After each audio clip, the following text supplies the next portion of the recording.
All right, we're here for game two. We are playing against our opponent, Monkey Ang.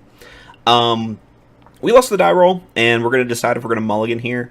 This is a one-lander, but we have a Serum Visions and 2 copies of Opt, as well as 2 Electromancers and a way to protect it. This is a one-lander that I think is perfectly acceptable to keep, so we're going to do that. Opponent plays a Misty Rainforest. Does not have a play on turn 1, though. We drew a Poetic Ritual, which is good. We want more rituals at this point. We're going to play the Spire Bluff Canal, and we're going to go ahead and fire off Serum Visions first.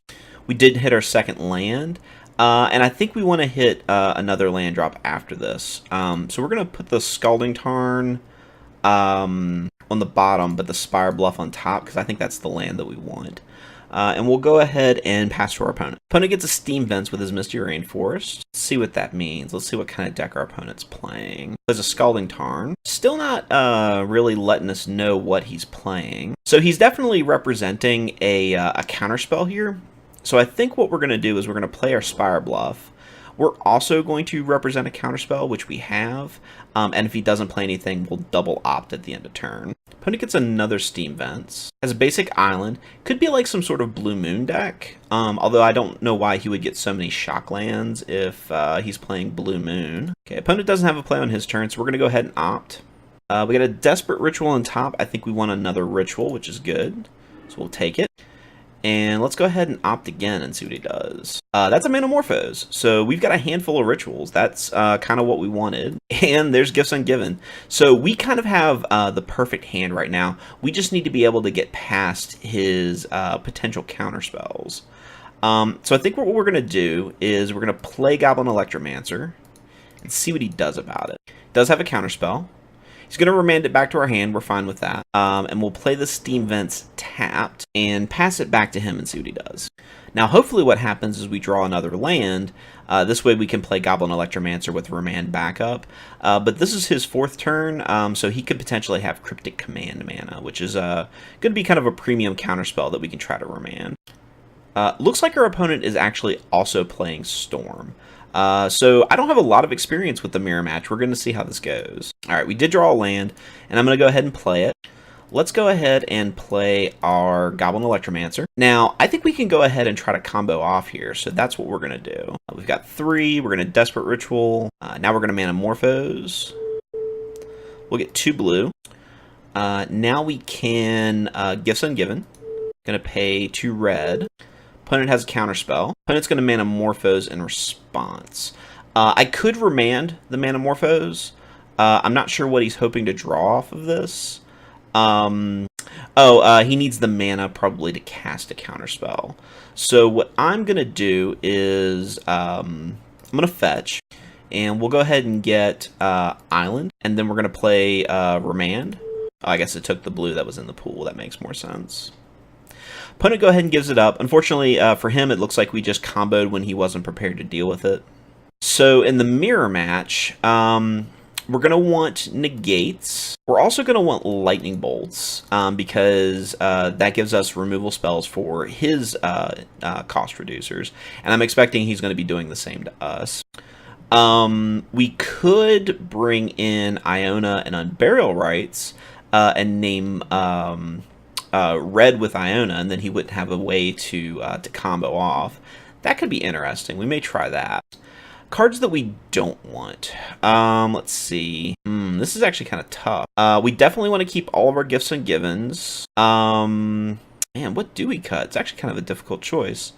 I guess we cut some number of rituals and then maybe some number of cantrips. So let's cut 2 opts. Let's cut 2 pyretic rituals and 2 desperate rituals maybe. That really waters down our combo. I'm not super happy about this, but if we stick a Gifts Ungiven to Unburial Rites out on Iona, I don't think he has a way to beat us. So we're going to try it like this and see how it goes. Obviously, when you're playing a kind of non-interactive combo deck, whoever gets to go first really is at an advantage. So this is a 2-land hand. We have a Serum Visions. We have an Electromancer. We've got 2 Gifts Ungivens. And we've got a ritual. I think this is a pretty solid hand. I think we're going to go ahead and keep it. Looks like our opponent has a cantrip on turn 1. Opponent's running a Sleight of Hand, the Plebeian. could be running the vastly superior Opt. Instead, he's using Sleight of Hand. That's actually no disrespect. That is all sarcasm. I'm actually not entirely certain that Sleight of Hand isn't just better than Opt. And in the couple of games that I've played so far, Opt hasn't dug as deep as Sleight of Hand, so it might still actually be worse. But hopefully after we get a few more games, we'll have a little bit more data to think about. We drew a Lightning Bolt, which is actually pretty good. That lets us interact with his guys. He's probably going to have a creature on turn 2. We're going to go ahead and Steam Vents and pay the life. And we're going to Serum Visions on our turn instead of holding up Lightning Bolt. Negate is a pretty good card to have. Past in Flames, not so much. So we're going to put Negate in on top of the library. We'll draw it next turn. And we'll see if our opponent has a cost-reducing creature on turn 2. Looks like he has a Baral. All right. So now I have a couple of choices. I could Lightning Bolt Baral now while he's tapped out. Or I could wait until he starts to combo. If I do it, if I hit him while he starts to combo, I can force him to burn a ritual, and then while it's on the stack, kill Baral. This way he kind of loses the ritual. That's one less card that he has to combo off with next time. But since that would probably mean that he would have mana open to protect Baral with, I think it's probably just prudent for us to Lightning Bolt him now. We'll go ahead and play our Flooded Strand, and we'll fetch it at the end of turn. He may still be able to combo off, especially if he has a second cost-reducing creature. He's got an Electromancer. If he has a land and then starts ritualing, that's bad for us. But it looks like he's going through his phase back to the end step. So we'll go ahead and get... This time we're going to get the Hallowed Fountain. We kind of need it for Unburial Rites, although we do have Manamorphose to make white. We're not going to pay the 2 life there. We drew an Electromancer. We could cast it, but then we have no way to stop anything else he's got rolling. It would have been really nice to draw a land there, although we can't, we can't blame that on the deck. We did leave the Negate on top. We probably should have put it on the bottom to see if we could get another land.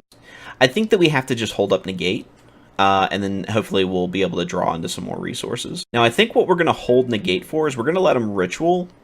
Or he might actually not be able to combo off this turn. Maybe he's just attacking for 2.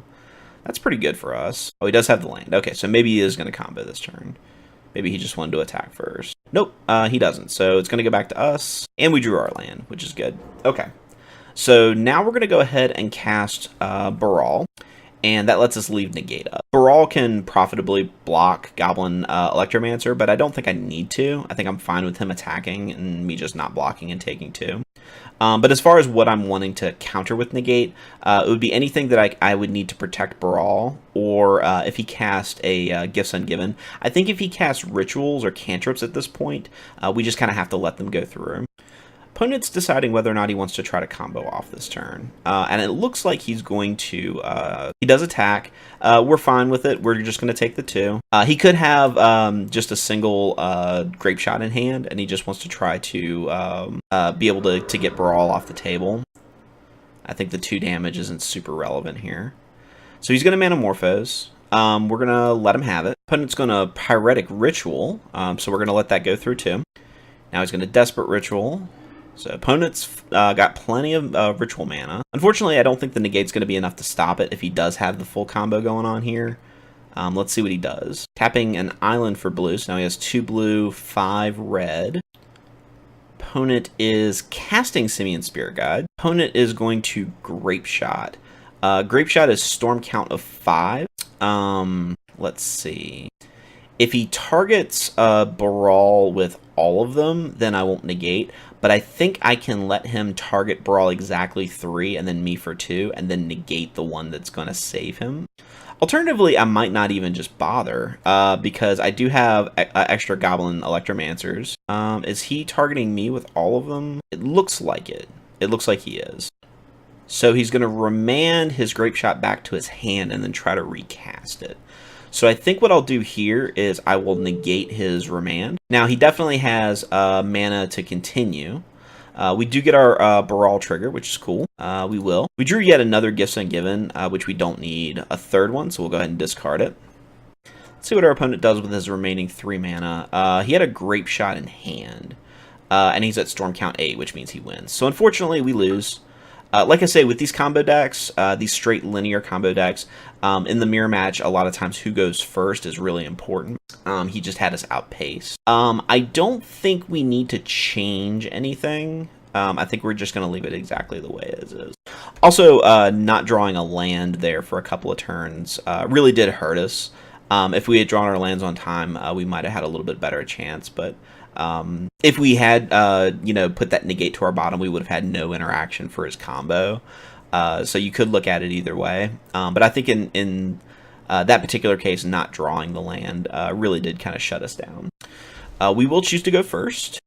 So now we have a 1-lander with an Opt and a Lightning Bolt and 2 cost reducers. But we also have Iona in hand, which is not what we want. So we're going to go ahead and mulligan. This hand is pretty good. This has got 3 lands. We got a Baral, we got a Serum Visions for turn 1, and we have Gifts Ungiven, so we can actually pull our combo off. So we will keep. And we'll...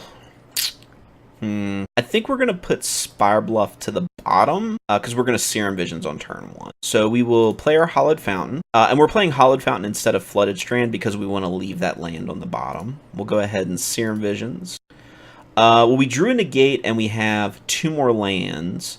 So I think we're not going to want to draw another land right now. We're going to put both of those on bottom, and we will pass it to our opponent and see what he does. Opponent has Flooded Strand. Looks like he also has a cantrip turn 1. Opponent has a inferior sleight of hand. Inferior. Actually, playing the mirror match, where my opponent has sleight of hand and I have Opt, is really, really good for telling me whether or not Opt is a better card to have than sleight of hand. The one thing that I'll definitely say about Opt is there have been a lot of opportunities in these past 2 matches where I've been able to hold up counter magic and then Opt at end of turn when my opponent didn't play anything. And I do really think that that's valuable for a deck that's just trying to combo, to be able to hold up counter magic. Now my opponent, I'm not my opponent. I drew another Gifts Ungiven, which isn't super ideal. I think I'm going to go ahead and play Baral now. I'd like to play Baral with a land to back up for counter magic. I mean, if my opponent has a removal spell, my opponent has a removal spell at this point. I think I need to get Baral down this turn. Opponent plays his own Baral, and he plays it off a Simian Spirit Guide, which gives me the impression that he's short a land. He has another Simian Spirit Guide into Pyretic Ritual. He might be comboing this turn, and if that's the case, I may just be dead. Opponent has 5 mana. It's going to mana Morphos. I think that actually might be what's going to lose me this game is... Simian Spirit Guide, just being able to go off a turn faster with Spirit Guide. Opponent has Gifts Ungiven, which is pretty mostly the end of the game for me. Alright, he gets the standard package. We want to put the Past in Flames and the Mana Morphos in the graveyard. We'll let him cast his rituals. We're doing the Past in Flames because this will basically mean he only gets 1 use out of Past in Flames and the Mana Morphos, so he only draws 1 card off of it. Otherwise, he's going to get to cast all 4 of those cards anyway. This just keeps him from casting Mana Morphos and Past in Flames twice. We'll pilot his graveyard here, see what it looks like. There's his Past in Flames, and we're going to F6 during his turn now. I don't believe he can fail to go off at this point. All right, opponent's up to storm count 15, and he still has plenty of gas, plus a Gifts Ungiven he hasn't cast yet. So that means he's going to win. So we're going to extend the GG and go ahead and concede.